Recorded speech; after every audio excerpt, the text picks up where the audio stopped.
revenir. J'étais un peu anxieux parce que ça fait un an qu'on me dit à peu près tous les jours que je ressemble à Emmanuel Macron.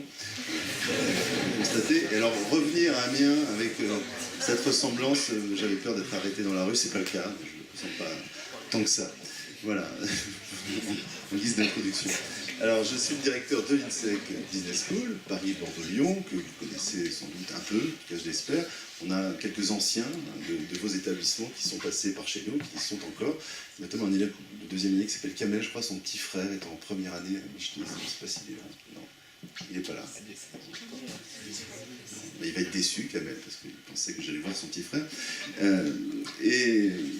Ça fait 15 ans que je travaille dans le groupe INSEC, j'y suis rentré comme professeur de droit il y a bien longtemps, et puis je travaille dans d'autres écoles, j'étais en même temps en thèse à l'université, je travaillais dans une école, alors toutes les écoles ont changé de nom, donc j'étais à une époque à Reims Business School, enfin RMS, qui est devenu ensuite Neoma, j'étais professeur aussi à Advancia, qui est devenu Novantia, qui va devenir le bachelor de l'ESCP, et puis j'étais à l'INSEC où je me sentais le mieux, donc c'est là que j'ai décidé de rester à une époque en 2005, en devenant professeur permanent, puis j'ai eu d'autres responsabilités comme responsable de la vie associative, on en parlera un petit peu, parce que ça fait partie aussi du projet pédagogique des écoles. Ensuite, j'ai dirigé les admissions et concours, donc mon rôle était d'organiser les concours d'entrée à l'école, donc on parlera des concours et notamment des oraux, même si c'est pas tout de suite, ce sont des sujets qui vous préoccupent, bien entendu, et il faut commencer dès maintenant à se projeter dans cette logique d'oraux, de Tour de France, etc. Donc on en dira quelques mots. C'est à cette occasion, d'ailleurs, j'ai eu la possibilité de venir rencontrer vos aînés dans vos établissements. Ensuite, j'ai dirigé pendant 3 ans les programmes master spécialisés, les MSI MBA du groupe INSEC à Paris, une vraie école avec 1500 élèves sur des programmes professionnalisants et sectoriels, je dirais quelques mots. Et puis depuis le mois d'avril dernier, j'ai repris avec bonheur la direction du programme Grande École et de ces 3 campus, donc Paris, là où je suis à titre principal, Bordeaux et Lyon, avec des directeurs délégués qui sont sur place. Voilà. Je vous parlerai un petit peu de l'INSEC. Alors j'ai un PowerPoint qui s'est éteint, mais c'est pas grave, on le rallumera. Je ne sais pas si je vous présenterai en réalité, on verra en fonction de la façon dont cette conférence se déroule. J'ai pas de plan précis, j'ai des choses à vous dire, rassurez-vous, mais ce que j'ai surtout envie, c'est de partager des choses avec vous, parce que, alors je sais que vous avez déjà vu d'autres directeurs, Stéphane Boursieux et Olivier Guyotot, c'est aussi des copains, donc ça tombe bien, puis ce sont des gens bien qui, comme moi, aiment bien aller au contact des préparationnaires, donc je suppose qu'ils vont déjà donner des choses un peu éclairantes sur votre avenir, sur les écoles. Vous avez peut-être de fait des idées un petit peu plus précises, des questions un peu plus précises, donc l'idée c'est vraiment qu'on échange. Voilà, donc ne soyez pas intimidés. Je sais qu'au début vous ne vouliez pas être au premier rang, comme tous les étudiants du monde, hein. Vous imaginez qu'au premier rang... Alors je vous donne un truc, vous savez, en fait, quand vous êtes au premier rang, on vous voit moins que quand vous êtes au dernier, parce que la ligne d'horizon c'est celle-ci. Donc si vous devez tricher en cours pendant des contrôles, mettez-vous au premier rang. Voilà. Je ne devrais pas vous donner ce genre de conseils dans l'équipe pédagogique, mais je vous le donne quand même. Voilà. Et puis par ailleurs, je ne postillonne pas, donc n'ayez pas peur d'être au premier rang. Donc l'idée c'est vraiment qu'on puisse échanger. Donc, je vais vous donner des pistes de réflexion, je vais vous éclairer peut-être certaines notions, et puis surtout j'ai envie que vous nourrissiez cet échange, donc vraiment n'hésitez pas à m'interrompre, à lever la main. Je me permettrai de vous solliciter, vos professeurs ont aussi, monsieur le proviseur, ont aussi la possibilité bien sûr de me poser des questions.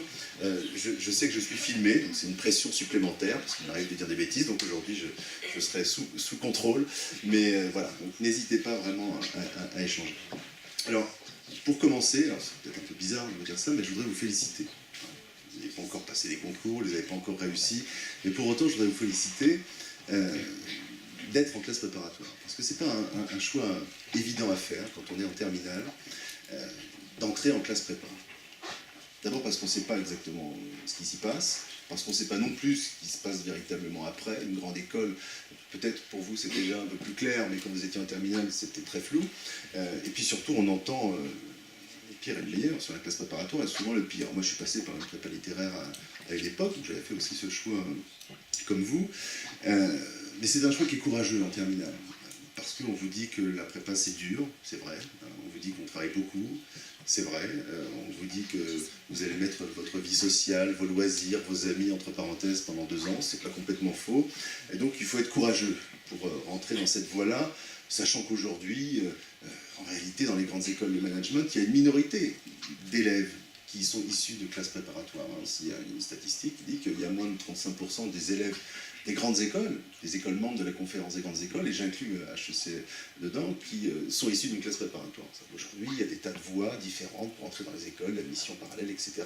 Donc on peut se dire, je vais prendre un autre chemin que celui qu'on me désigne, qui est celui de la classe préparatoire. Moi je crois que c'est une erreur, que la classe préparatoire, on en a besoin, et que vous avez fait encore une fois le bon choix d'entrer dans ce cycle qui n'est pas évident, pour deux raisons. La première, c'est que vous avez entre les mains la condition de travailler pendant encore quelques mois, pendant 1 an et demi pour ceux d'entre vous qui sont en première année, vous avez entre les mains un ticket gagnant pour intégrer une grande école.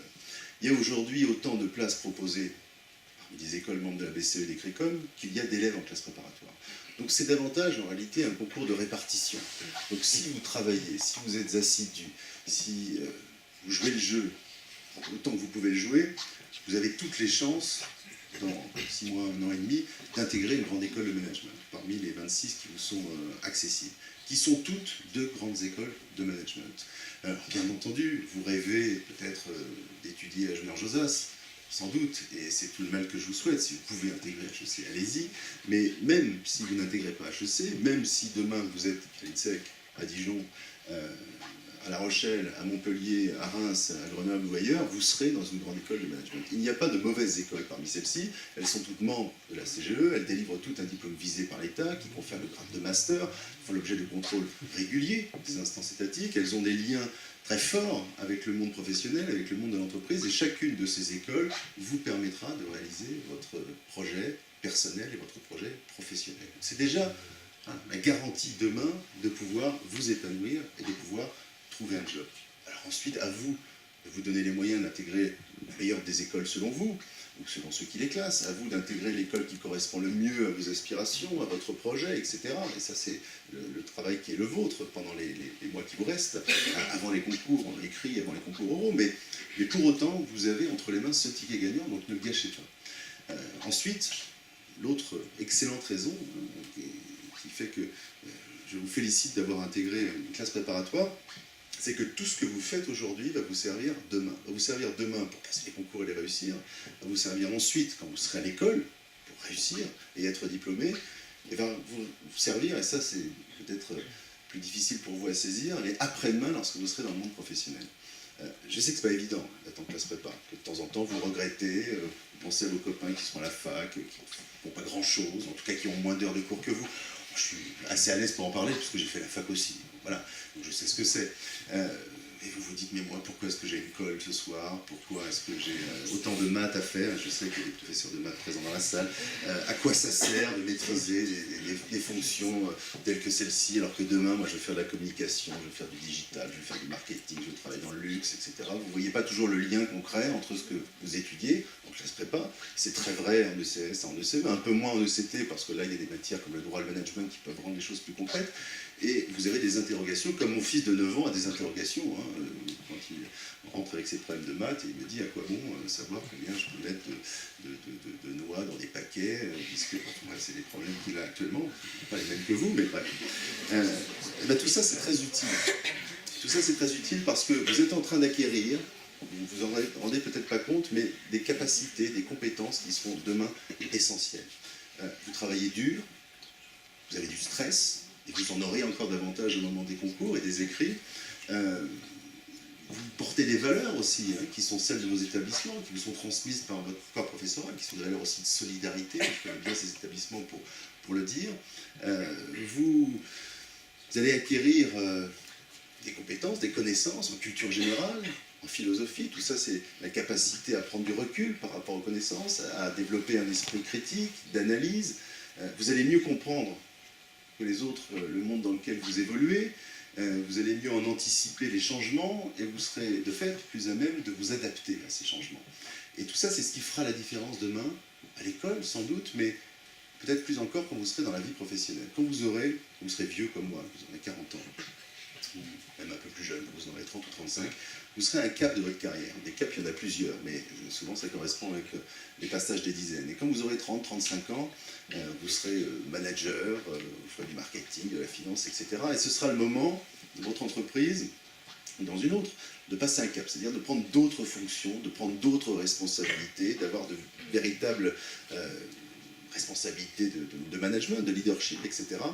Et ça ne va pas se jouer sur vos compétences techniques, parce que vous serez en concurrence avec d'autres excellents techniciens du marketing, de la finance, des ressources humaines. Donc les fondamentaux, vous les maîtriserez autant que vos collègues, ou ils les maîtriseront autant que vous. Ça ne va pas se jouer là-dessus, ça va se jouer sur ce qu'on appelle aujourd'hui les soft skills, les compétences douces. C'est précisément ce que vous êtes en train d'apprendre aujourd'hui, c'est la culture générale. Notamment, on va vous choisir parce que vous êtes plus sympathique que les autres, parce qu'on peut discuter avec vous le matin quand on arrive à la machine à café, que vous êtes capable de parler d'autre chose que du tirage de la Ligue des Champions. Vous êtes capable de parler de philosophie, vous êtes capable de parler de littérature, vous êtes capable de parler de politique, vous êtes capable d'avoir un avis qui est pertinent, vous êtes capable d'échanger. La culture générale, ça sert à ça d'abord et avant tout, ça sert à échanger avec les autres.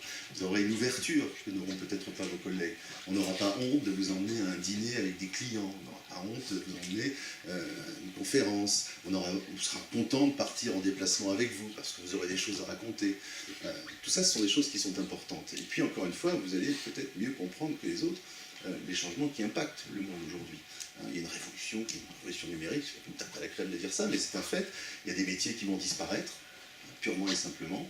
Heureusement, il y aura toujours besoin de profs, d'écoles de commerce, de proviseurs, donc nous on est tranquille, mais vous arrivez dans un monde qui est un petit peu plus incertain, vous exercerez peut-être demain des métiers qui n'existent pas aujourd'hui, et auxquels par définition on ne va pas vous former en école, puisque on ne sait pas exactement ce qui va se passer aujourd'hui. Il y a des tas de gens qui travaillent dans l'univers du digital, qui sont sortis de nos écoles il y a 10 ans, à l'époque où c'était complètement balbutiant, tout ça. Donc vous, avec ce que vous êtes en train d'apprendre aujourd'hui, eh bien vous serez meilleur que les autres. Voilà. Dans le monde professionnel, c'est peut-être un peu bizarre de dire ça, que la classe prépa vous prépare aussi à l'univers professionnel, pourtant c'est un fait. Donc bravo, félicitations, félicitations surtout aux deuxième années, qui ont survécu à la première. J'encourage les premières années à survivre à la coupure hivernale. Je sais aussi que c'est une période qui n'est pas évidente pour vous, peut-être plus encore à Amiens que si vous étiez à Cannes et Montpellier, parce qu'il fait froid, parce qu'il fait nuit, tôt, parce qu'il y a des loups, non il n'y a plus de loups depuis quelques années, mais voilà, je sais que c'est une période qui est hard. Moi, je me rappelle la première fois que j'étais venu à Amiens, c'était pour aller au lycée Tuillier. Alors je n'avais pas fait attention, je pensais que je pouvais aller à pied, ce que j'ai fait d'ailleurs. Je suis tombé 3 fois dans la neige en arrivant au lycée, je me suis fait mal au genou, enfin ça a été terrible. Et bon, aujourd'hui il neige pas, tant mieux. Mais tout ça pour vous dire que je sais que cette période du mois de décembre, elle est difficile. Elle est difficile pour vous, comme elle est difficile pour les étudiants dans nos écoles aussi, parce que c'est la fin du premier semestre, parce qu'il y a les partiels, parce qu'il y a des dossiers, parce qu'il y a la recherche de stage qui les angoisse, etc. Donc ne vous découragez pas. Les deuxièmes années, évidemment, vous n'allez pas vous décourager. Vous avez fait le plus dur. Là, vous allez passer les vacances de Noël tranquillement, vous allez choisir les écoles, et puis après, vous entrez dans la dernière ligne droite qui est celle du concours, et puis après c'est les oraux. Donc tout ça va s'enchaîner très vite. Mais pour les premières années, si vous avez peut-être des doutes, des questions, mais qu'est-ce que je fais là, etc., concentrez-vous sur l'objectif, parce que, encore une fois, ce choix que vous avez fait, c'est le meilleur que vous pourriez faire. Donc allez jusqu'au bout, et soyez solidaires aussi les uns avec les autres. Il y a des prépas parisiennes où ils sont 50, où c'est chacun pour soi, etc. Je ne crois pas que ce soit un bon modèle. Moi je crois plus à la prépa de proximité, avec des effectifs à taille humaine, avec une équipe pédagogique qui est auprès de ses étudiants, et je crois que c'est le cas des équipes pédagogiques de vos établissements. Donc soyez aussi solidaires les uns des autres. Si vous voyez qu'il y a un copain qui flanche, aidez-le, soutenez-le. C'est pas chacun pour soi, c'est pas comme ça que ça fonctionne. C'est pas comme ça que ça fonctionne dans la vraie vie, c'est pas comme ça que ça fonctionne en entreprise, et c'est pas comme ça que ça doit fonctionner en classe préparatoire. Voilà ce que je voulais vous dire à titre préliminaire, pour vous rassurer sur le choix que vous avez fait, et peut-être vous conforter dans ce choix-là pour les quelques mois qui viennent. Alors les quelques mois qui viennent, on va justement en parler, parce qu'ils vont être décisifs pour vous, notamment pour ceux d'entre vous qui sont en deuxième année. Alors peut-être chronologiquement, on peut les égrener, et puis ça nous amènera jusqu'à l'école. Depuis 3 jours, depuis samedi dernier, vous pouvez choisir sur les sites BCE et Crécom les écoles que vous allez présenter aux écrits. Peut-être certains d'entre vous l'ont déjà fait. Est-ce qu'il y en a parmi vous qui ont déjà choisi les écoles? Bon, c'est normal. C'est normal, hein. Vous ferez ça le 9 janvier au soir, parce que ça s'arrête le 10. Donc je vous conseille quand même de le faire un peu avant. Faites-le peut-être, si vous n'êtes pas boursier, après Noël. Parce que comme ça coûte cher, garantissez-vous que vos parents vous offriront des cadeaux quand même, afin de payer les inscriptions. Mais faites-le tranquillement pendant les vacances et réfléchissez à tout ça. Donc vous allez vous retrouver là, peut-être ce soir, peut-être demain, peut-être dans 15 jours, devant votre ordinateur, à cocher les écoles qui vous intéressent, que vous allez présenter aux écrits. Alors pourquoi je fais la différence boursier et non boursier? Parce que pour les boursiers, c'est gratuit, donc vous pouvez tout cocher si ça vous amuse. Et les écoles seront contentes, comme ça leur fera des candidats. Et si vous n'êtes pas boursier, évidemment, là, il faut réfléchir, parce que ça coûte cher. Je crois que c'est plus de 2000 € si on s'inscrit absolument à tout. C'est peut-être pas nécessaire de s'inscrire absolument à tout. Si vous êtes très riche, allez-y, mais je ne suis pas certain que ce soit utile. Donc là, vous allez être confronté à un premier choix. Il y a une forme d'injustice d'ailleurs, moi je trouve, à ce que ce soit complètement gratuit pour les boursiers et pas du tout pour les non-boursiers, parce qu'entre le boursier échelon 0 et le boursier échelon 7, il y a quand même un univers, et ne pas être boursier ne signifie pas non plus qu'on roule sur l'or. Mais enfin, c'est comme ça, tant mieux pour les boursiers, tant pis pour les autres. Je crois que Ecricom cette année, c'est tout à fait gratuit pour les boursiers d'ailleurs. Il y a des frais d'inscription ou des frais de dossier, mais enfin, vous verrez ça. Ceci étant, Ecricom a baissé sacrément les frais, puisqu'on est passé de plus de 400 à 280 €, je crois. Alors évidemment, il n'y a plus que 2 écoles, mais pour autant, ce sont des écoles qui, en général, et à raison, vous attirent. Alors vous allez vous connecter, et puis vous allez peut-être être un peu dubitatif devant cette liste. Alors comment est-ce qu'on fait pour choisir les écoles qu'on passe aux écrits? D'abord, on se renseigne. Donc je suppose que vous avez un forum, je suppose que, comme tous les élèves de classe préparatoire, vous avez piqué des stylos de toutes les écoles possibles. J'en ai amené aussi quelques-uns pour ceux qui n'auraient pas piqué les stylos. Voilà, donc, je vous en donnerai également. Vous avez peut-être aussi récupéré des brochures, des plaquettes. Alors j'en ai aussi quelques-unes à vous distribuer. Ceci étant... on forme des marketeurs, on forme des communicants. Donc la moindre des choses, c'est qu'on fasse assez bien nous-mêmes le marketing et la communication. Donc vous verrez sur ces brochures que tout est beau, tout est rose. C'est normal. Donc ayez un peu de recul par rapport à ça, bien évidemment. Peut-être vous avez écouté des anciens de votre lycée qui sont venus présenter votre école. Peut-être vous avez vous-même des amis qui sont dans nos écoles. Échanger avec eux, parler avec eux, parce que ce sont les meilleurs ambassadeurs de nos écoles, ceux qui les vivent, ceux qui les font vivre. Donc ça, c'est un regard qui est important, qui est intéressant. Vos professeurs aussi connaissent bien nos écoles, certains d'entre eux viennent dans nos jurys, donc c'est aussi, et puis ils connaissent des anciens qui sont passés par chez nous, qui ont aussi des témoignages, donc c'est aussi des gens que vous pouvez écouter. Vos parents peut-être, alors vos parents, bon, de toute façon vous ne les écoutez jamais, donc ne les écoutez pas nécessairement non plus, parce qu'ils ont une image des écoles qui est un peu datée parfois, mais enfin ça peut être toujours un avis important. Et puis il y a aussi les classements qui vous obsèdent. Alors j'ai l'impression qu'ils vous obsèdent un peu moins qu'avant, mais bon, parce que les classements ils sont de plus en plus nombreux, ils sont de plus en plus dilués, ils sont de plus en plus improbables, enfin c'est un élément parmi d'autres. Mais intéressez-vous aux écoles, en tout cas avant de faire ce choix, regardez bien les sites internet peut-être, regardez bien surtout les localisations aussi, parce que c'est pas la même chose d'étudier à Paris, Bordeaux, Lyon, ou d'étudier à Amiens, je peux dire Amiens, puisqu'il n'y a plus de programme grande école accessible après prépa, donc je peux en parler, mais ou à Reims ou ailleurs. Donc, chaque région, chaque ville a aussi ses opportunités qui peuvent correspondre ou pas à votre projet. Regardez aussi les opportunités que proposent chacune des écoles. Certaines font de l'apprentissage, d'autres non. Certaines ont un double diplôme en Allemagne et ça vous intéresse, d'autres non, etc. Donc regardez aussi les écoles par le prisme de leur projet, de leur spécificité, et pas simplement par le prisme un peu déformant des classements qui valorisent essentiellement la recherche scientifique et qui valorisent aussi les accréditations internationales dont je redirai un mot tout à l'heure. Et puis, moi, je vous invite, si vous n'êtes pas boursier, encore une fois, à présenter au moins 10 ou 12 écoles. Alors, c'est pas évident de choisir lesquelles. Si vous n'avez, selon vous et selon vos professeurs, absolument aucune chance d'intégrer une parisienne, c'est pas utile de dépenser 500 € pour présenter les parisiennes. Si vous avez une chance, allez-y.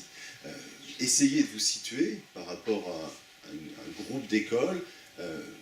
Présentez celles qui sont, selon vous ou selon vos professeurs, à votre portée, présentez peut-être 2-3 autres écoles entre guillemets au-dessus, peut-être 2-3 autres écoles entre guillemets en dessous, mais présentez, je dirais, au moins 10-12 écoles pour vous donner le spectre le plus large et surtout pour ne pas avoir de regrets, parce que c'est toujours embêtant de ne pas avoir présenté une école aux écrits, puis après de se dire au moment des oraux, bah, si j'avais su, je l'aurais passé parce que ça a l'air sympa. Donc voilà, faites cette réflexion à ce moment-là, pendant ces vacances. Une fois que vous serez inscrit aux écrits des écoles, après vous n'allez plus entendre parler de nous. Là, les écoles vous sollicitent beaucoup, on vient faire des conférences, on vous envoie des goodies, on vous envoie des plaquettes, vous allez recevoir des SMS, on va vous draguer encore un peu pendant 15 jours, puis après on va vous laisser tranquille, on va vous laisser incuber le temps que vous passiez vos écrits. Alors les écrits, BCE, Ecricom, tout ça, ça se passe courant avril-mai.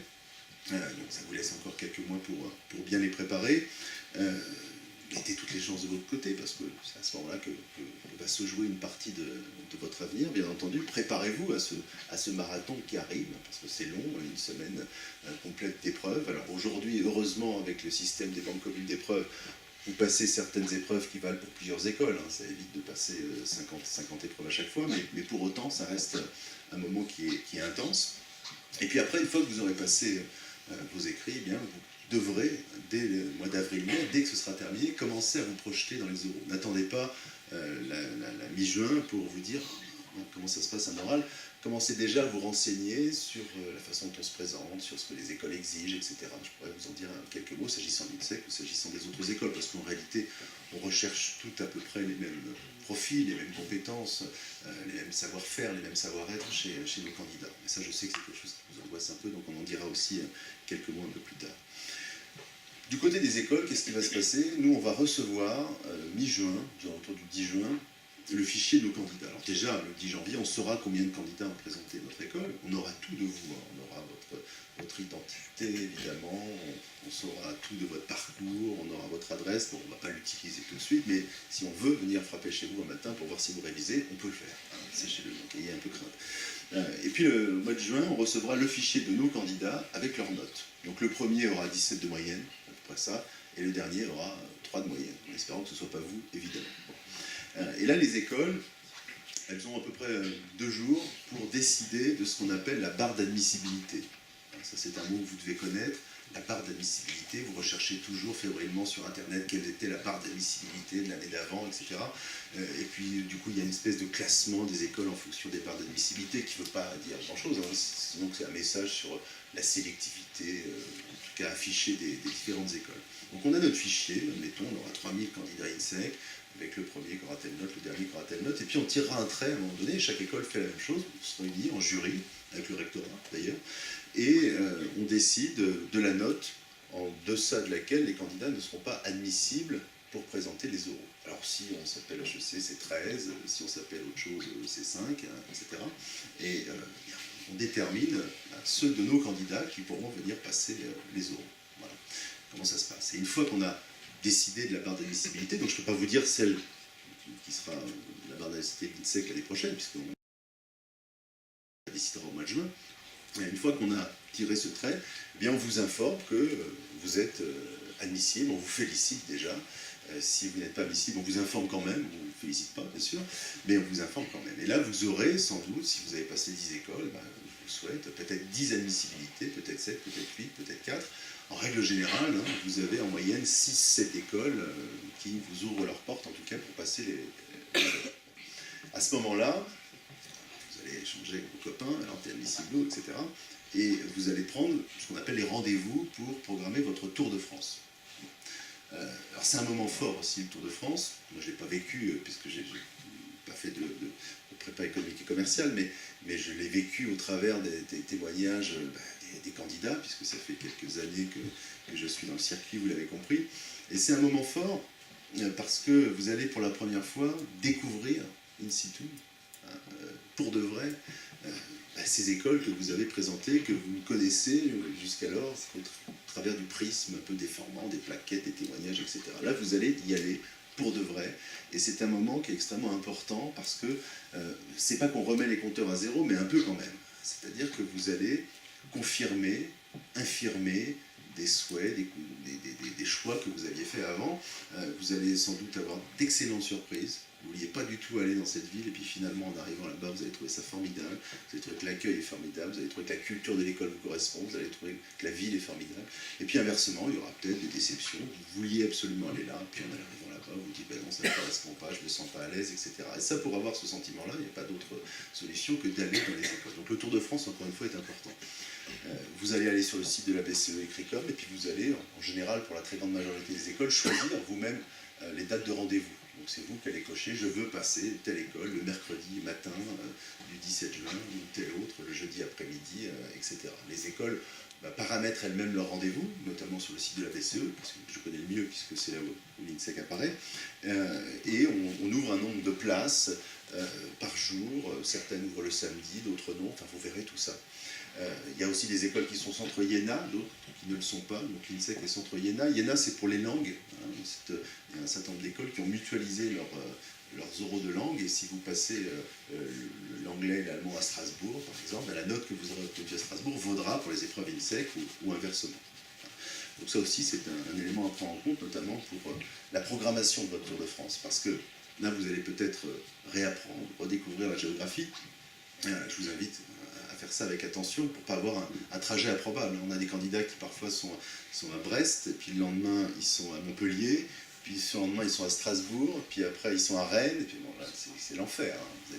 Vous allez mourir dans un TGV, donc faites ça de manière intelligente, essayez de grouper vos euros en fonction des régions que vous allez traverser, du trajet. Ça aussi c'est un coût important, et là que vous soyez boursier ou non boursier, vous paierez le même prix, c'est-à-dire le prix que va vous imposer la SNCF. Donc ayez un trajet intelligent, peut-être faites du covoiturage, enfin il faudra vous organiser aussi ensemble à ce moment-là, et je trouve que c'est une bonne idée parfois de faire ça avec un groupe de copains, c'est-à-dire de faire le Tour de France pas tout seul, mais à 4 ou 5, si évidemment vous êtes admissibles dans les mêmes écoles.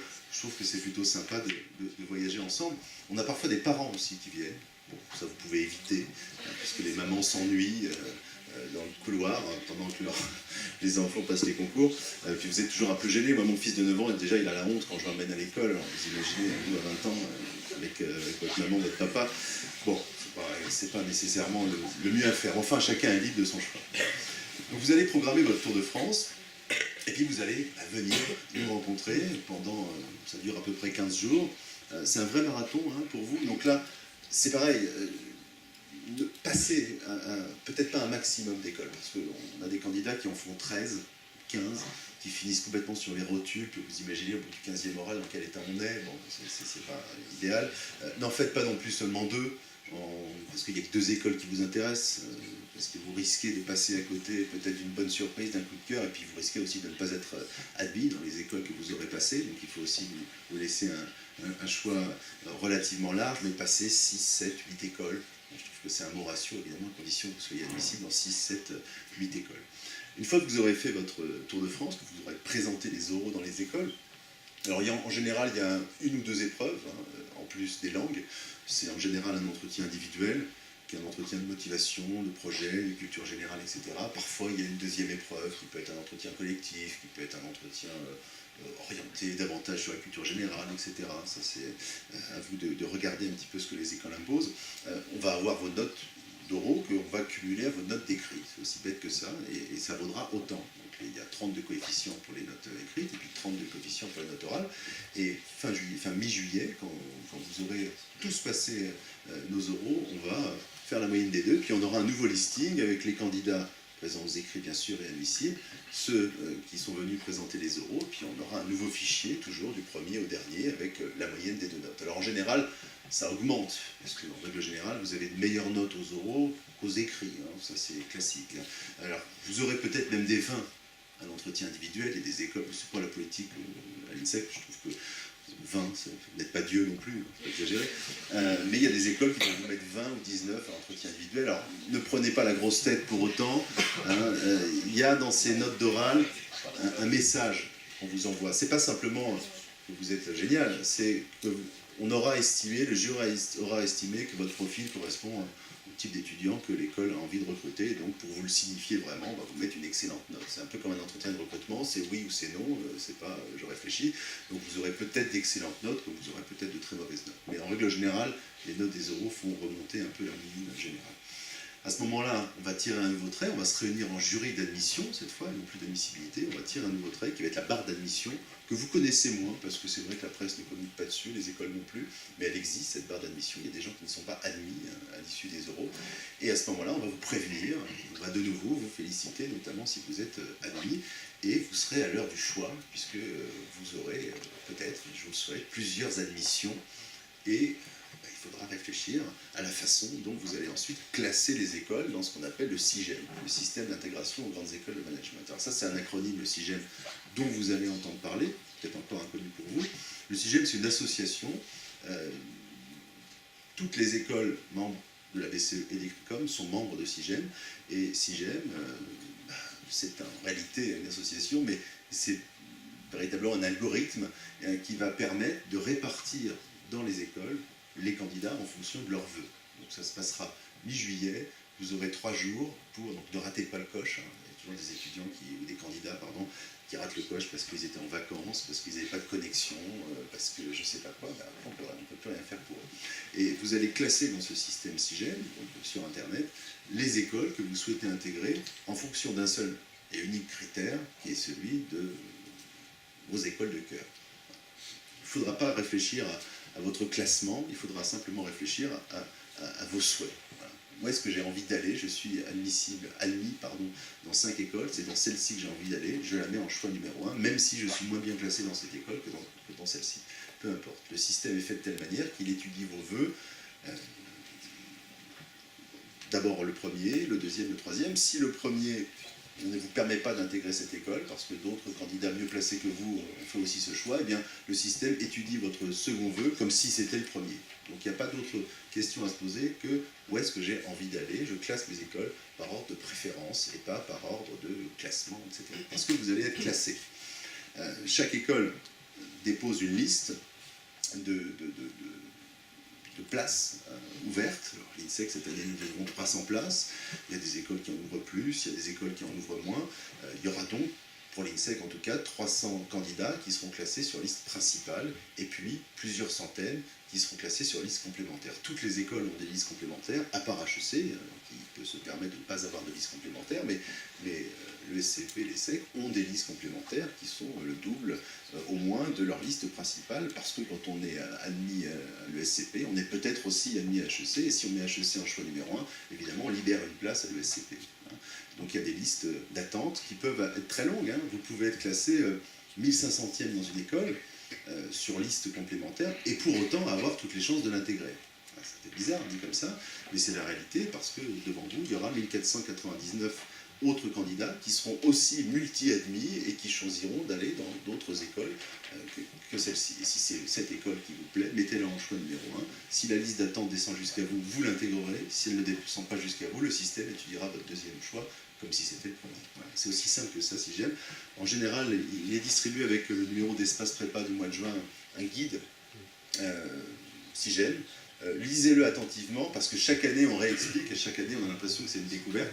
Je crois que vos professeurs maîtrisent maintenant assez bien le sujet, mais moi je vous inviterai au mois de juin à reprendre ce petit guide qui est fait par SIGEL, qui est très bien fichu et qui vous permet de bien comprendre le système et de comprendre que c'est un système qui est très simple. Alors, à ce moment-là aussi, hein, il faut le dire, il faut quand même en avoir conscience dès maintenant, lorsque vous allez faire vos vœux SIGEL, le système va vous demander 800 €. Alors, ce n'est pas 800 € juste pour choisir, hein. C'est un acompte sur les frais de scolarité. Donc, vous payez 800 € au moment où vous classez vos écoles. Si vous êtes intégré à l'INSEC, admettons, eh bien, ces 800 € seront déduits du montant des frais de scolarité qui sont dus. Si jamais vous intégrez une école qui est gratuite pour les boursiers, je pense à Télécom à Évry notamment, une école gratuite pour les boursiers, eh bien, dans ce cas-là, Télécom, le SIGEL, vous remboursera l'acompte de 800 €. D'accord ? Mais sachez qu'on va vous demander à ce moment-là, et c'est le système SIGEL qui vous le demande, ce n'est pas une école en particulier, puisque au moment où on vous le demande, on ne sait pas encore dans quelle école vous allez aller, eh bien, un acompte de 800 € sur vos frais de scolarité. Alors ça veut dire aussi qu'il faut bien réfléchir, parce qu'une fois que vous êtes affecté dans une école, on ne pourra pas vous affecter dans une autre. Chaque année, il y a une poignée de candidats qui nous appellent fin juillet, une fois que les choix d'affectation ont été moulinés, une fois que les dés ont été jetés, c'est-à-dire vous savez dans quelle école vous êtes affecté, il y a toujours une poignée de candidats qui m'appellent, qui appellent l'INSEC, mais qui appellent aussi d'autres écoles, bien sûr, pour dire « je me suis trompé, c'est à l'INSEC que je voulais aller, mais je me suis trompé, j'ai fait le mauvais choix, ou j'avais demandé à un copain de le faire et puis il s'est trompé, etc. Comment je fais ?» On ne peut rien faire. On ne peut rien faire. Les règles du jeu de SIGEL s'imposent à tous. On ne peut pas, une école ne peut pas prendre un candidat qui aurait été affecté dans une autre. Donc faites bien attention, encore une fois, à vos choix. Et faites bien attention aussi à ce que si, entre-temps, votre projet change, vous aviez décidé d'intégrer telle école, et puis fin juillet, vous dites finalement, je vais ouvrir un kebab à Amiens, c'est mon rêve le plus fou, donc je vais le faire. Et bien vous allez perdre 800 €. Donc on ne va pas vous rembourser les 800 € d'acompte si vous avez fait un choix dans SIGEL. Donc réfléchissez bien, encore une fois, lorsque vous faites ce choix, parce que c'est un choix qui vous engage. Donc fin juillet, aux alentours du... Je crois que cette année, ce sera le 19 juillet à 15 h, précisément, c'est un scoop que je vous donne. Le système va nous dire quels sont les étudiants qui seront les nôtres l'année prochaine, à l'INSEC ou à Montpellier ou à Dijon ou ailleurs. Et évidemment, on vous préviendra immédiatement, enfin non seulement on vous préviendra, mais vous vous connecterez immédiatement et vous aurez vos résultats et vous saurez où vous serez quelques semaines plus tard. Voilà un petit peu comment ça va se passer. Est-ce que sur ce calendrier de ce qui vous attend, en tout cas pour les épreuves écrites et les épreuves orales, après on rentrera un peu plus dans le fond des sujets, est-ce qu'il y a des questions, des interrogations? Est-ce que c'est à peu près clair? Ouais, soyez pas timide. Si c'est clair, tant mieux.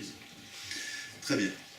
Donc voilà les différentes étapes auxquelles vous allez être confrontés.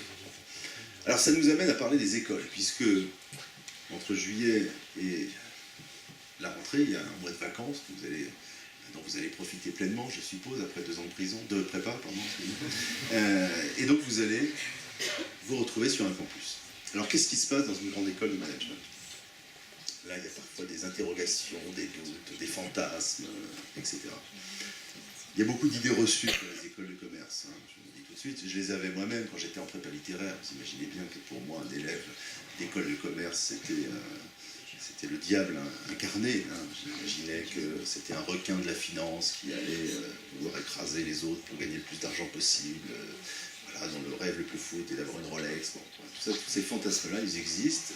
Mais heureusement, il y a un univers entre ces fantasmes-là et la réalité de nos écoles. C'est un univers que j'ai découvert quand j'ai commencé à enseigner précisément en école et que vous découvrirez lorsque vous arriverez à la rentrée sur l'un de nos campus, que ce soit l'INSEC ou ailleurs. Alors d'abord, dans une école, comme son nom l'indique, il y a des cours, il y a des profs, il y a des salles de classe, il y a des amphis.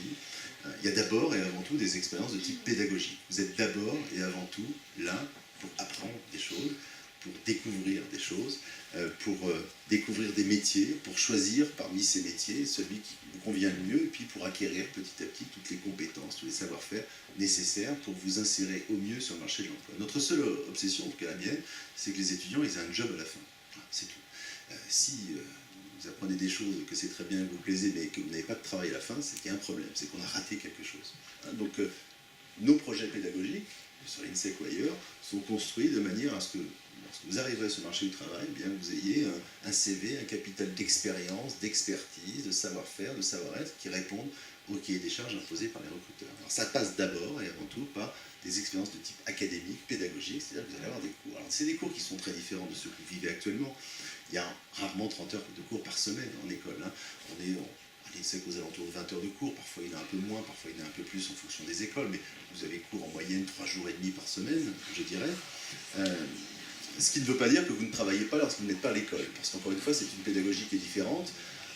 Il y a moins de cours magistraux qu'il peut y en avoir en prépa, c'est normal. Il y a plus d'interactions, vous avez plus de travaux d'équipe à réaliser, vous avez des projets à monter, qui peuvent être des projets sur une courte période, sur une période plus longue. Vous allez travailler souvent en lien avec des entreprises qui vont vous soumettre des cas, etc. Et en règle générale, vous avez une première année dans toutes les écoles qui est une année de découverte des fondamentaux des sciences de gestion. C'est-à-dire que vous allez découvrir des matières que vous ignorez aujourd'hui, vous allez faire du marketing, vous allez faire de la comptabilité, vous allez comprendre à quoi servent les maths, quand vous allez faire de la comptabilité, ça vous paraît plus concret peut-être. Vous allez faire de l'analyse financière, vous allez avoir des b.a.-ba en management, en théorie des organisations, en fiscalité, etc. Donc vous allez découvrir des matières qui sont les matières des sciences de gestion, des sciences du management, qui correspondent à des grandes familles de métiers. Alors vous venez de prépa ECS, ECE, CT, de prépa littéraire, souvent aussi dans les écoles aujourd'hui d'admission parallèle, donc de DUT, de BTS, avec chacun un background qui est différent, et c'est une année un peu de remise à zéro où, notamment pour vous, eh bien, ce sera une année de grande découverte. Ensuite, dès la deuxième année, alors ça dépend des écoles, parfois c'est un peu plus tard, parfois c'est un peu plus tôt, à l'INSEC c'est dès le M1, mais vous allez commencer à vous pré-spécialiser, c'est-à-dire vous allez, après avoir balayé le spectre de toutes les matières qui font les sciences de gestion, eh bien vous découvrir une affinité particulière pour le marketing, pour la communication, pour le digital, pour les ressources humaines, pour l'entrepreneuriat, c'est les créateurs d'entreprises dans l'âme, pour le contrôle de gestion, pour la finance d'entreprise, pour le commerce international, pour les achats, etc. Et vous allez entrer dans un cycle Alors soit de majeur, soit de mineur, peu importe, ça dépend du vocabulaire et des maquettes pédagogiques, mais vous allez commencer à apprendre une spécialisation. Et puis c'est en dernière année que véritablement, là, vous allez rentrer dans le cycle qu'on appelle le majeur, en règle générale, où il y en a entre 15 et 50 selon les écoles, où vous allez affiner vos connaissances pour un métier, un secteur d'activité, etc. Je reviendrai sur cette différence entre les majeurs sectoriels et les majeurs fonctionnels. Certaines correspondent à un métier, d'autres à un secteur d'activité. Il y a beaucoup de jeunes filles qui veulent travailler dans le luxe, mais ça ne veut pas dire grand-chose, travailler dans le luxe. On peut faire des achats dans le luxe, on peut faire des ressources humaines dans le luxe, on peut faire de la finance dans le luxe. Donc le luxe, c'est un secteur d'activité, ça n'est pas un métier en soi. Voilà. Donc, je reviendrai là-dessus tout à l'heure. Peut-être que mes collègues vous ont déjà un petit peu éclairé sur ces questions-là. Donc 3 années pour découvrir le métier qui vous correspond le mieux, pour acquérir des connaissances, des compétences, et pour arriver ensuite sur le marché de l'emploi avec une vraie expertise. Mais tout ça ne suffirait pas, bien sûr, parce que ce que recherchent aussi les entreprises aujourd'hui, ce sont des gens qui sont opérationnels, c'est-à-dire qui ont déjà une expérience professionnelle. C'est toujours difficile à conjuguer, être jeune diplômé et en même temps avoir 2 ans d'expérience, c'est l'équation impossible, sauf que les écoles vous le permettent aujourd'hui, puisque de la première à la dernière année, vous aurez du temps passé en entreprise. D'abord, vous aurez des cours qui seront en lien avec le monde professionnel.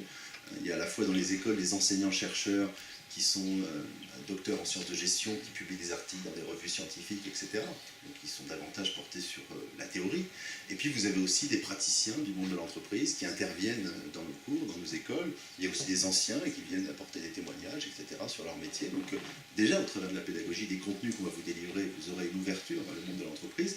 Mais cette ouverture, vous allez véritablement la vivre lorsque vous serez en entreprise pour de vrai. Vous aurez un calendrier des stages qui va varier d'une école à l'autre, mais en règle générale, vous avez entre 1 an et demi minimum passé en entreprise, avec toujours un stage de fin d'études, qui est un stage de longue durée, qui doit durer un minimum de 6 mois. Certaines écoles imposent des stages à l'étranger, d'autres non. En tout cas, l'idée c'est que vous arriviez sur le marché de l'emploi avec une vraie expertise, avec la capacité tout de suite de pouvoir intégrer un service marketing, un service comptabilité, un service ressources humaines, en étant immédiatement opérationnel, parce que c'est ce que les entreprises recherchent. Certaines écoles vont aussi vous proposer des années de césure, c'est-à-dire une parenthèse dans votre scolarité. Souvent, entre le premier semestre du Master 1 et le deuxième semestre du Master 1, vous avez 2 fois 6 mois de stage à réaliser, ce qui peut porter votre expérience à 2 ans, 2 ans et demi. Et puis vous avez aussi des écoles, c'est le cas d'INSEC, c'est le cas de Montpellier, c'est le cas de Reims et d'autres, Pau par exemple, qui pratiquent aussi de l'apprentissage. L'apprentissage, je redirai quelques mots tout à l'heure, mais c'est la possibilité d'être à la fois étudiant et salarié pendant 1 an, 2 ans, voire 3 ans. On a des étudiants qui font la totalité de leur parcours en apprentissage, où vous partagez votre temps entre l'école et l'entreprise, avec un avantage considérable qui est la professionnalisation, qui va être la vôtre, parce que vous n'êtes pas un stagiaire, vous êtes un collaborateur de l'entreprise en CDD, et vous êtes considéré comme un salarié de l'entreprise, parce que vous l'êtes. Et puis avec un autre avantage qui découle de ce statut, qui est la gratuité des frais de scolarité, parce que c'est l'entreprise qui prend à sa charge la totalité des frais de scolarité, donc ça coûte 0 pendant 1 an, 2 ans et 3 ans, et puis une rémunération qui se situe aux alentours de 80% du SMIC, ça c'est le minimum, mais parfois on a des apprentis qui gagnent 1500, 2000, une fois il y a un apprenti qui gagnait 2500 € par mois en étant étudiant, alors ça c'est exceptionnel. La moyenne des rémunérations en Master 2 c'est plutôt aux alentours de 1200 €, ça dépend si vous êtes dans une start-up, dans un grand groupe, etc. Et certaines écoles vous proposent aussi l'apprentissage. Alors j'y reviendrai aussi parce que quand je vous parle d'apprentissage, vous avez l'impression que c'est formidable. Ça peut être formidable si on le fait pour les bonnes raisons. Ça peut être aussi catastrophique si on le fait pour les mauvaises. Donc j'y reviendrai parce que ce statut d'apprentissage, il mérite d'être un petit peu éclairé. Donc vous vivrez des expériences professionnelles, des expériences académiques, pédagogiques, des expériences professionnelles. Et puis aussi vous vivrez, et heureusement, des expériences internationales. Alors, je suppose qu'on vous a déjà beaucoup parlé d'international, et c'est normal. Parce qu'aujourd'hui, les recruteurs recherchent des jeunes qui parlent anglais. Je ne sais pas s'il y a des profs d'anglais dans la salle, mais l'anglais ne doit plus être pour vous une langue étrangère. En tout cas, demain, vous devrez maîtriser l'anglais, peut-être aussi bien que le français. En tout cas, c'est tout le mal que je vous souhaite, mais vous devrez être très opérationnel en anglais. Vous devrez pouvoir travailler en anglais, écrire en anglais, avoir une conversation en anglais, négocier en anglais, etc. L'anglais, pour vous, demain, c'est une langue de travail. Ça n'est pas une langue étrangère. Si vous pouvez maîtriser en plus de l'anglais une deuxième ou une troisième langue, ce seront évidemment des atouts considérables pour vous. Ça, c'est une évidence. Mais l'anglais, dites-vous dès aujourd'hui, je sais que ça fait bizarre, parce que vous êtes comme tous les lycéens français complexés par votre accent, normal. Vous êtes complexé parce que vous faites des fautes avec les verbes irréguliers, c'est pas très grave.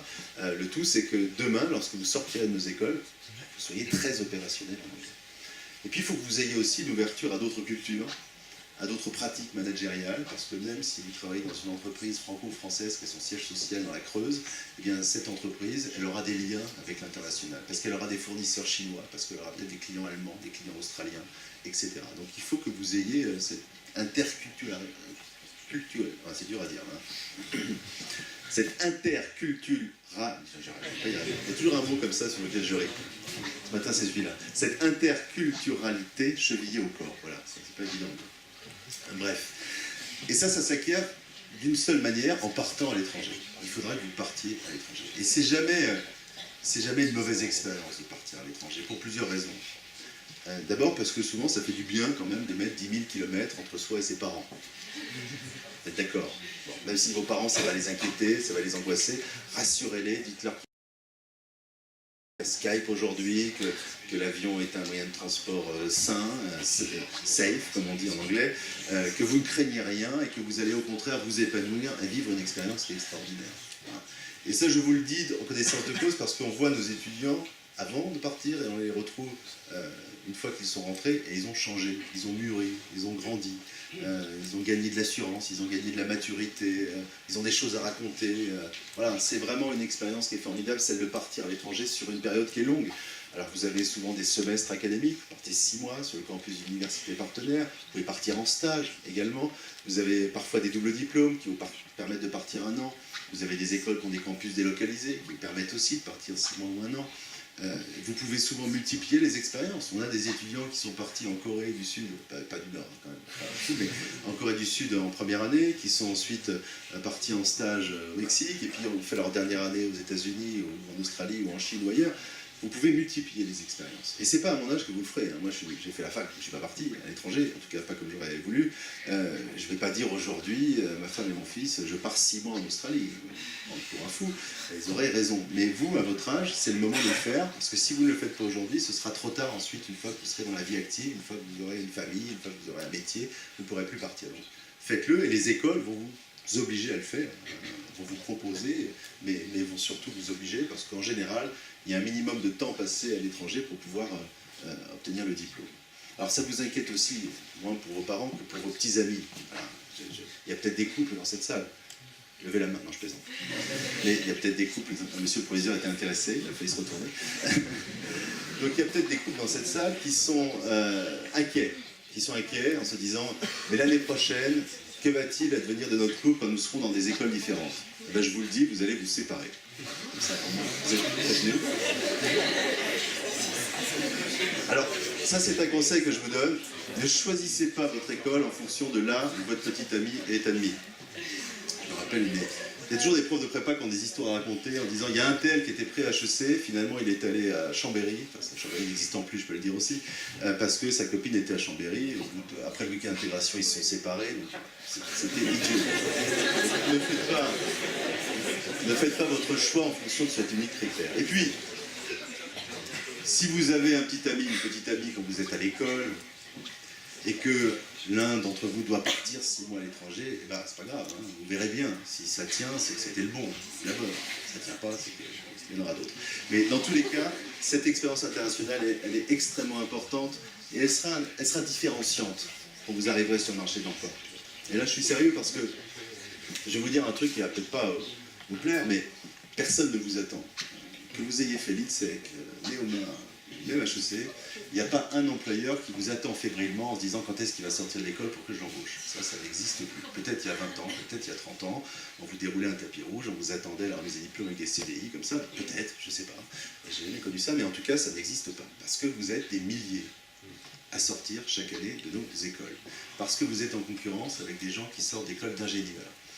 Parce que vous êtes en concurrence avec des gens qui sortent de l'université. Parce que vous êtes en concurrence avec des gens qui viennent de l'international, etc. Parce que les parcours aujourd'hui sont multiples, sont variés, et parce que le bac plus 5 est devenu une sorte de norme. Je ne sais pas si c'est bien, pas bien, mais enfin c'est un peu le cas. Moi, j'ai fait un DEA il y a 20 ans, je faisais partie d'une minorité. Aujourd'hui, avoir un Master 2, c'est presque la norme, en tout cas pour intégrer le monde de l'entreprise. Donc ne croyez pas que, parce que vous avez fait telle école, vous êtes le plus beau, le plus fort, le plus intelligent, et qu'on va vous attendre avec des colliers de fleurs. Ça n'existe plus. Donc il faudra que vous soyez meilleur que les autres. Il faudra que vous soyez différent des autres. Il faudra que vous ayez des choses à proposer. Il faudra surtout que vous soyez humble. Il ne faudra pas que vous ayez la grosse tête, quelle que soit l'école qui va vous diplômer. Ne croyez pas que le nom de votre école, ne croyez pas que le diplôme de votre école va suffire à trouver un job et un job qui vous plaise. Parce que lorsque vous êtes devant un recruteur, ce n'est pas l'école qui est devant un recruteur, ce n'est pas moi qui me retrouve devant un recruteur, c'est vous demain. C'est vous en tant que jeune diplômé, c'est vous en tant que futur cadre. L'école, le diplôme, c'est le prérequis pour arriver à l'entretien d'embauche. Les entreprises ne ciblent pas telle école ou telle autre. Elles demandent un diplômé de niveau bac plus simple. Regardez les annonces d'emploi, type école de commerce, université, école d'ingénieur, Sciences Po, enfin peu importe. Et après, c'est vous qui êtes devant le recruteur. C'est vous avec votre sourire, c'est vous avec votre cravate, c'est vous avec vos dents blanches ou pas, c'est vous avec les expériences que vous avez vécues, c'est vous avec votre maîtrise de l'allemand et du russe, c'est vous avec votre expérience de trésorier de junior entreprise, c'est vous avec vos 2 ans en apprentissage, c'est vous avec votre pratique de l'aviron à haut niveau. Tout ça va compter. Tout ça va compter. Ne croyez pas que je suis diplômé d'une grande école, je vais trouver un job tout de suite, c'est pas vrai. Donc il faut que pendant ces 3 ou 4 années que vous allez passer chez nous, que ce soit à l'INSEC ou ailleurs, vous ayez ça en tête. Vous vous disiez comment est-ce que je vais faire pour être un peu différent des autres. Comment est-ce que je vais faire pour que dans une pile de CV, mon CV ressorte. Comment est-ce que je vais faire lorsque je passerai un entretien pour qu'on se souvienne de moi. Vous savez, on a des étudiants aujourd'hui, on les suit bien sûr une fois qu'ils sont diplômés, mais y compris pour trouver un stage, parfois ils passent 4 ou 5 entretiens pour trouver un stage. Il y a des grands groupes ou des cabinets d'audit, vous allez passer les entretiens collectifs, vous allez passer des tests, vous allez passer devant le manager, puis le DRH, puis le responsable de la zone Europe, etc. Vous passez jusqu'à 4, 5, 6, 7 entretiens parfois. Donc votre diplôme, il vous permet d'arriver au premier, mais ce n'est pas lui qui va vous permettre d'arriver au 7e. Donc il faut que pendant ces 3 ou 4 années, vous soyez proactif, proposiez des choses, vous alliez de l'avant, vous développiez vos compétences, vous soyez aventurier ou aventureux. En tout cas, il va falloir que vous viviez des tas de choses, parce que c'est ça qu'on va attendre de vous lorsque vous arriverez sur le marché de l'emploi. Voilà. Alors je ne dis pas pour autant que tous les diplômes se valent, c'est sans doute plus simple quand on a un diplôme HEC que quand on a un diplôme d'une plus petite école, une école réputée moins attractive ou qui a moins de notoriété, sans doute. Mais pour autant, ça ne suffit pas. Il faut que vous soyez différent, il faut que vous proposiez des choses, il faut que vous développiez vos compétences. Ayez ça en tête et les écoles vont vous permettre de le faire. Chaque année, vous aurez des opportunités qui vous sont proposées, qu'elles soient professionnelles, qu'elles soient pédagogiques, qu'elles soient internationales, qu'elles soient associatives, qu'elles soient humanitaires, peu importe. Vivez ces expériences à fond. Il n'y a rien de pire que de traverser une école pendant 3 ans et d'arriver le jour de la remise des diplômes, de prendre son diplôme et de connaître personne autour de soi et que les profs ne sachent même pas qui vous êtes. Ça, c'est pas bon signe. Il faut qu'on vous connaisse, alors qu'on vous connaisse favorablement. Ne faites pas connaître au travers des conseils de discipline, ça n'a aucune espèce d'intérêt. Mais il y a des étudiants qu'on connaît, auxquels on est attaché, dont on sait qu'ils sont débrouillards, dont on sait qu'ils sont sympathiques, dont on sait qu'ils ont compris comment ça fonctionnait. Et en général, c'est ceux-là qui réussissent. Voilà, je referme cette petite parenthèse. Donc des expériences internationales, je reviens à mon fil directeur, que vous allez vivre, et que vous allez vivre avec plaisir. Et on a à peu près, toute école confondue, un quart de nos diplômés qui commencent leur carrière à l'international. Alors pour autant, moi je ne suis pas là à inciter nécessairement à la fuite des cerveaux, parce que certains se réjouissent que tous les diplômés partent travailler à l'étranger. Je m'en réjouis moyennement parce que je trouve que c'est bien aussi que les gens qui sont formés et bien formés en France travaillent en France. Je trouve ça aussi intéressant. Mais ce passage par l'étranger, il est quand même important. Et puis peut-être que demain, vous aurez le virus de l'expatriation et que vous ferez votre carrière à l'international. Et tant mieux si c'est ce qui vous plaît, encore une fois. Et puis vous allez vivre encore, et ça fait écho à ce que je vous expliquais tout à l'heure, d'autres expériences qui sont des expériences, alors que l'on qualifie d'associatives, mais qui sont en réalité des expériences humaines. Dans toutes les écoles, il y a des associations d'étudiants. Alors, vous connaissez toujours le BDE, le bureau des élèves, il y en a peut-être même dans les lycées, parfois ça se développe. Il y a le BDS, le bureau des sports, le bureau des arts, enfin elles ont des noms divers et variés, mais c'est toujours à peu près la même réalité, c'est-à-dire des groupes de 20 à 30 étudiants qui vont travailler ensemble sur des projets thématiques qu'ils auront eux-mêmes choisis, qu'ils vont monter, etc. Ça, c'est un accessoire au projet pédagogique.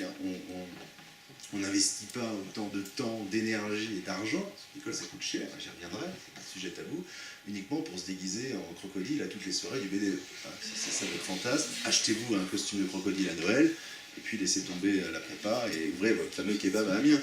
Mais si votre ambition c'est de trouver un job, etc., la vie associative, elle aide aussi à ça, parce que dans la vie associative, vous allez mettre en application tous les enseignements qu'on vous dispense, parce que les associations des écoles gèrent des budgets importants, parce que les associations des écoles fonctionnent comme des mini-entreprises, avec un président, un trésorier, un secrétaire, des membres actifs, un responsable du pôle com, du pôle sponsor, etc. C'est structuré comme une entreprise, vous ferez du management. Il y a d'excellents présidents d'associations qui seront sans doute demain d'excellents managers. Il y a de très mauvais présidents d'associations qui seront peut-être demain de très mauvais managers, mais ils vont surtout apprendre de leurs erreurs parce qu'on va les y aider. Mais voilà, c'est vraiment se frotter au réel sans prendre trop de risques, avec un filet, qui est celui de l'école en l'occurrence. Et cette vie associative, elle va vous permettre aussi de développer votre réseau de copains d'abord, parce que vous allez rencontrer des gens qui ne sont pas forcément dans votre classe, qui ne sont pas forcément dans votre promo, votre réseau de professionnels aussi, parce que vous allez démarcher des prestataires, vous avez des partenaires, vous allez chercher des sponsors, vous allez accroître la visibilité de l'association et donc la vôtre, etc. Et ce réseau, il sera important lorsque vous arriverez ensuite sur le marché de l'emploi. Je vais faire une petite parenthèse, j'en fais beaucoup, je suis désolé, mais sur ce mot de réseau. Parce qu'aujourd'hui, on ne peut pas se passer d'avoir un réseau. Et c'est pas du tout péjoratif. Avant, quand on disait réseau, on pensait piston, etc. La France du piston, des pistonnets. Non, c'est pas des pistonnets, c'est que tu as un réseau. Alors le réseau aujourd'hui qui est le vôtre, bah, c'est celui d'abord de vos camarades de classe. Alors c'est pas le réseau le plus puissant qui soit, hein, je vous le conseille. Mais c'est aussi celui de vos parents, c'est aussi celui de vos amis des parents des amis, votre tante qui est au Crédit du Nord, votre oncle qui est à la Société Générale, votre beau-frère qui est je ne sais où. C'est déjà votre premier réseau. C'est un embryon de réseau, mais c'est un réseau. Et c'est peut-être grâce à ça que vous trouverez votre premier stage. Et il n'y a pas de honte à trouver son stage grâce à sa tante ou son beau-frère. Il n'y a aucune honte à ça. C'est la règle du jeu. Demain, votre réseau, ce sera celui de l'école dans laquelle vous allez rentrer. Ce sera le réseau des professeurs de l'école. Ce sera le réseau de vos camarades à l'école, qui eux-mêmes auront déjà passé du temps en entreprise, auront eux-mêmes des connexions à vous proposer. Vous leur en proposez également. Ce sera le réseau des entreprises, partenaires de votre école. Ce sera le réseau des gens que vous allez rencontrer en stage, à l'occasion de conférences, de colloques, de salons auxquels vous allez participer. Et c'est grâce à ça que vous aurez probablement votre premier stage, votre premier job, puis des opportunités d'emploi. Il est terminé le temps, je suis désolé, hein, j'apporte que des mauvaises nouvelles, mais en même temps, vous le savez, il est terminé le temps où on rentre à la SNCF pour en sortir 40 ans plus tard. Enfin, 40 ans, 32. Dont 3 ans de grève. J'ai rien dit. J'ai rien dit, en plus mon train était à l'heure ce matin, donc je suis mauvaise langue. Mais ça, c'est terminé. Et on gravit petit à petit les échelons de la SNCF, etc. Et puis on est tranquille en attendant la retraite. La SNCF, vous voyez, ou notre entreprise d'ailleurs. Vous avez peut-être des parents qui ont fait toute leur carrière dans la même entreprise. Il n'y a pas de honte à ça. C'est juste qu'aujourd'hui, c'est plus le modèle. Alors là, je vais avoir des airs de Macron, peut-être encore davantage, je ne sais pas. Mais votre carrière, d'abord, vous allez travailler beaucoup plus longtemps que nous. Vous allez travailler probablement 40 ans, 45 ans, 50 ans peut-être, pour payer la retraite de monsieur Trogneux, de monsieur de la campagne, la mienne, nécessairement, et on vous en remercie par avance, on pensera à vous quand on prendra un cocktail au bar de la piscine, et on se dira merci à ces étudiants qui travaillent aujourd'hui pour payer une retraite. En tout cas, vous allez travailler plus longtemps que nous, donc ça va être long, hein, 45 ans de carrière, vous imaginez. Puis vous risquez de vous ennuyer si vous restez dans la même entreprise pendant 45 ans. Donc votre carrière, elle va être comme ça. Elle va être sinusoïdale. Vous allez, je l'ai dit tout à l'heure, peut-être exercer des métiers qui n'existent pas aujourd'hui. Et c'est tant mieux. Vous allez peut-être changer 3 fois de pays. Vous allez peut-être changer 10 fois d'employeur. On voit les parcours de nos étudiants. 5 ans après la sortie, parfois ils ont fait 4 entreprises différentes. Par choix, souvent. Parfois par contrainte. Parce qu'il y a aussi des entreprises qui disparaissent, parce qu'on s'est lancé dans une aventure avec une start-up qui n'a pas... Mais c'est pas grave, on continue, on rebondit. Et votre carrière, elle va être faite de tout cela. Vous allez changer, vous allez naviguer, vous allez déménager, vous allez avoir des promotions, vous allez saisir des opportunités, vous allez créer, vous allez être entrepreneur, vous allez être intrapreneur, etc. moi je trouve ça plutôt excitant. Hein. Alors on peut pleurnicher en disant c'est la crise, ma pauvre dame, regardez. Bon. Ok. Et après, hein, soyez en phase avec votre temps et intégrez déjà ce paramètre-là. Et intégrez-le non pas comme une contrainte, mais au contraire, comme un facteur d'épanouissement. Je trouve ça plutôt sympa de changer de vie, de changer d'entreprise, de changer de poste, de changer de secteur d'activité, de passer de l'agroalimentaire à la grande distrib, au luxe, etc. C'est des parcours qui existent. Hein. Ne croyez pas que tout soit figé et que parce que vous aurez fait tel majeur dans telle école, vous serez contraint toute votre vie de faire la même chose. C'est pas du tout comme ça que ça fonctionne. Au contraire, vous allez vous enrichir de rencontres. Vous allez, moi, si on m'avait dit quand j'avais votre âge qu'un jour je dirigerais une école de commerce, à une époque j'avais une piètre image des écoles de commerce, j'aurais dit vous êtes complètement fou, monsieur. Bon, donc vous ne savez pas ce qui va vous attendre demain. Hein. Il faudra le provoquer. Et tout ça, ça se provoque. C'est d'abord un état d'esprit que je qualifierais d'entrepreneurial. Alors, avoir l'état d'esprit entrepreneurial, ça ne veut pas dire nécessairement créer son entreprise. Peut-être qu'il y aura parmi vous des créateurs d'entreprise immédiatement à la sortie de l'école, ou 5 ans plus tard, ou à 40 ans, parce que vous en aurez marre. Peut-être. Mais c'est aussi avoir l'esprit d'aventure, c'est provoquer des choses, c'est savoir se mettre en danger. Voilà. C'est sortir de sa zone de confort. Ça, il faudra que vous le fassiez. Et c'est des choses qui sont importantes. Et peut-être d'ailleurs, vous êtes en train de le faire en étant en prépa. Vous n'êtes plus tout à fait dans la zone de confort dans laquelle vous évoluiez lorsque vous étiez en terminale, etc. Et tant mieux. Et c'est de l'adrénaline et c'est du stress qui est positif. Et c'est comme ça qu'il faut le vivre. Donc votre vie professionnelle elle sera faite de tout ça. Et c'est grâce à votre réseau notamment que ça se passera. Aujourd'hui, y compris moi, lorsque je recrute un collaborateur, je ne suis jamais encore passé par Pôle emploi. Hein. C'est peut-être pas bien, je ne sais pas, mais j'ai jamais mis une offre public sur Pôle emploi, sur Internet. Avant de recruter un collaborateur, je demande d'abord à mon réseau, à mes amis, à mes collègues, s'ils connaissent quelqu'un qui. Et souvent, ça se fait comme ça. Un jour, j'ai recruté une fille, qui est très bien d'ailleurs, parce qu'un de mes collègues avait fait un trajet en Blablacar avec elle. Et donc, pendant le trajet, ils avaient blablaté, hein, de fait. Et la fille avait dit qu'elle cherchait du boulot. Passé le CV, on l'a embauchée. Elle venait pas du tout du monde des écoles et ça se passe très bien. Et ça se passera peut-être comme ça demain. Parce que c'est des rencontres. C'est des rencontres que vous allez faire dans une voiture, peut-être, à l'occasion d'un covoiturage, ou en vacances. Et puis, plus vraisemblablement, à l'occasion du temps que vous allez passer en entreprise. Donc, pensez à ça. Pensez au réseau, pensez à celui que les écoles vont vous proposer, et puis à celui que vous allez développer par vous-même, parce que c'est ça qui vous permettra demain de saisir des opportunités, de changer de vie, de changer de job, de changer de secteur d'activité, etc., etc. Alors, je vous ai un peu inquiété, hein. Je sais. Je vous ai dit que l'école ne suffira pas pour vous à trouver un job, et je vous ai dit que vous allez sans doute changer de job plusieurs fois dans votre vie. Moi, je trouve ça plutôt pas inquiétant, en réalité, dès lors qu'on l'a compris, dès lors qu'on l'a intégré, et dès lors qu'on en fait, au contraire, une source de motivation et qu'on se bat pour ça. Mais il faut que vous ayez conscience de ça, encore une fois. Il y a parfois, j'espère que ce n'est pas le cas ici, mais parfois des profs de prépa qui vous considèrent comme étant l'élite de la nation. Très bien, monsieur. Oui, vous êtes. On vous a dit ça? Non. Justement le contraire. C'est normal. C'est bien aussi. C'est bien. Et je préfère qu'on vous dise ça d'ailleurs. Vous n'êtes pas l'élite de la nation, parce que peut-être qu'il y a parmi vous l'élite de la nation. J'en sais rien, mais peu importe. C'est pas l'ambition. L'ambition, c'est que vous réussissiez votre vie professionnelle. Et ça passe par tout ça. Ça passe par des remises en question. Ça passe par des mises en danger. Et ça passe par surtout beaucoup de travail et beaucoup d'énergie que vous allez devoir déployer. Mais je vous assure qu'avoir une vie professionnelle épanouie, c'est quand même ce qui peut vous arriver de mieux.